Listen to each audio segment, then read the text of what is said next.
Hola, soy la psicóloga Lau Eli Martínez y te doy la bienvenida a Rompiendo el Silencio en Comunidad, un espacio para hablar acerca de la violencia de género, cómo prevenirla, cómo impacta en el cuerpo y en la vida emocional, y por qué la atención integral es fundamental para sanar, desde un enfoque humanista, con perspectiva de género y psicoterapia corporal. Este podcast está dirigido a todas las personas que desean comprender, cuidarse, acompañar a alguien más o informarse para romper el silencio desde un lugar más consciente y empático. Comenzamos. Hola, bienvenidas, bienvenidos. Qué gusto que nos acompañen en este nuevo episodio de el podcast Rompiendo el Silencio en Comunidad. Les saluda Lau Eli Martínez. Hoy nos convoca una fecha que nos exige abrir los ojos, incomodarnos y sobre todo no normalizar lo innombrable. El próximo 19 de junio conmemoramos el Día Internacional por la Eliminación de la Violencia Sexual en los Conflictos. Cuando pensamos en una guerra, pensamos en tanques, balas y fronteras destruidas, pero pocas veces se habla del territorio más vulnerable, el que se convierte de una manera sistemática en un campo de batalla, el cuerpo de las mujeres, las niñas y las comunidades vulneradas. Hoy vamos a romper el silencio sobre cómo la violación sexual se ha utilizado a lo largo de la historia, no como un daño colateral, sino como un arma de guerra deliberada. Para entender por qué existe este día, tenemos que viajar al año 2008. El 19 de junio de ese año, el Consejo de Seguridad de la ONU emitió la Resolución 1820. Por primera vez en la historia del derecho internacional, el mundo admitió algo crucial. La violencia sexual no es una consecuencia inevitable de la guerra, es una táctica de guerra y una amenaza directa a la paz mundial.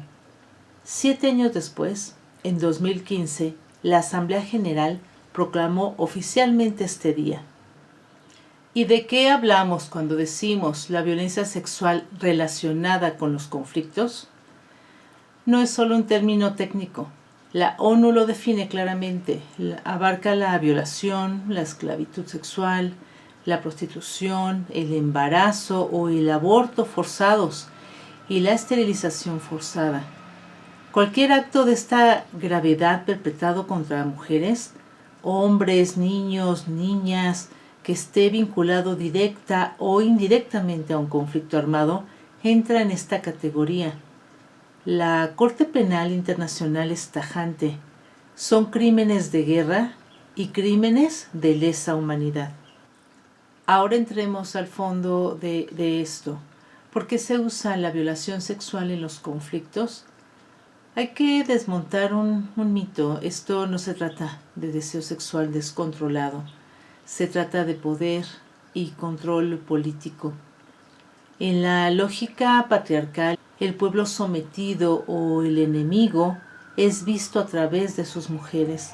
Se asume que el cuerpo de las mujeres pertenece a la comunidad o al territorio que se quiere dominar. Por lo tanto, violar a las mujeres y a las niñas de un pueblo en conflicto tiene 3 objetivos perversos. Primero, destruir el tejido social, humillar a la población civil, sembrar el terror extremo para que la gente huya de sus tierras, es decir, generar un desplazamiento forzado. Segundo, representar la dominación. Es un mensaje directo a los hombres del bando contrario que dice: no pudiste proteger tu territorio ni tu propiedad, reduciendo el cuerpo de la mujer a un simple objeto o trofeo de guerra. Tercero, el estigma duradero.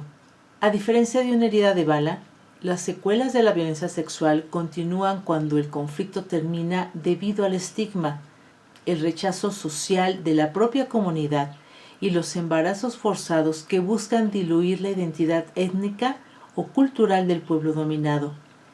Es una destrucción psicológica masiva. Esto no pasa lejos, ni es una realidad exclusiva de otros continentes. A nivel internacional, la historia nos ha dejado cicatrices brutales. Las llamadas mujeres de confort en la Segunda Guerra Mundial, el uso sistemático de la violación en los años 90 durante el genocidio de Ruanda y la guerra de los Balcanes, y más recientemente las atrocidades denunciadas en conflictos actuales en diversas regiones del mundo. ¿Y qué pasa en México? Aunque formalmente no estemos en una guerra civil declarada, hemos vivido contextos de alta militarización, contrainsurgencia y violencia organizada donde las dinámicas son idénticas a las de un conflicto armado. Los tribunales internacionales ya han condenado al Estado mexicano por esto. Recordemos algunos casos emblemáticos que no debemos olvidar. Las hermanas González Pérez, 1994. 3 jóvenes indígenas tzetzales violadas por militares en un retén en Chiapas durante el conflicto zapatista. Su caso llegó a la Comisión Interamericana de Derechos Humanos. Inés Fernández y Valentina Rosendo, 2002. 2 mujeres indígenas tlapanecas del estado de Guerrero, violadas por elementos del ejército mexicano. Ellas lucharon y lograron sentencias históricas de la Corte Interamericana de Derechos Humanos que obligaron al Estado a pedir disculpas públicas.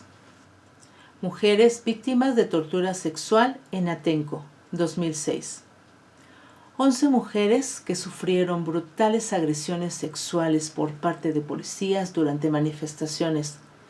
La Corte Interamericana de Derechos Humanos determinó que la violencia sexual se utilizó deliberadamente como una forma de control y castigo político. Ernestina Asensio Rosario, 2007. El doloroso caso de la mujer indígena de la tercera edad en Veracruz, cuya muerte estuvo ligada a agresiones por parte de militares, un caso que ha seguido resonando en el sistema interamericano. Muy recientemente se ha resuelto este caso en la Corte Interamericana, en donde se dictó sentencia contra los militares y planteando las recomendaciones al gobierno mexicano. Frente a este horror, ¿quién actúa? A nivel global, la ONU cuenta con la Oficina de la Representante Especial del Secretariado General sobre la Violencia Sexual en los Conflictos. Monitorean las zonas de guerra, crean listas de grupos armados infractores y apoyan a los estados para implementar leyes de protección y salud para las sobrevivientes. ¿Y cómo actúa México? Nuestro país ha adoptado formalmente la llamada política exterior feminista, comprometiéndose en foros internacionales a promover la paz con perspectiva de género. Sin embargo, en el terreno nacional, el reto sigue siendo monumental.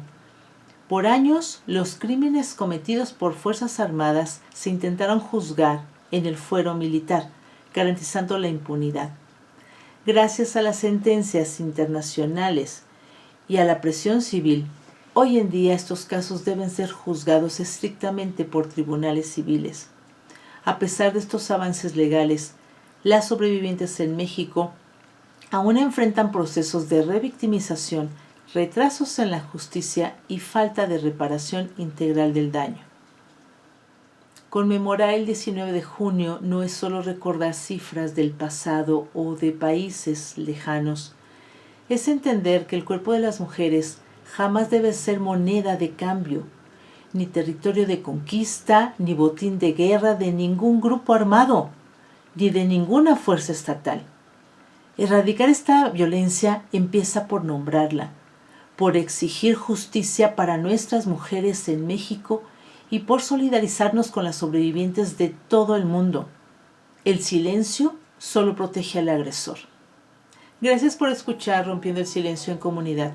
Lo puedes encontrar en Spotify, Apple Podcast y en el canal de YouTube En Voz Alta, Sanar en Colectivo. Suscríbete, dale like y sígueme en mis redes sociales.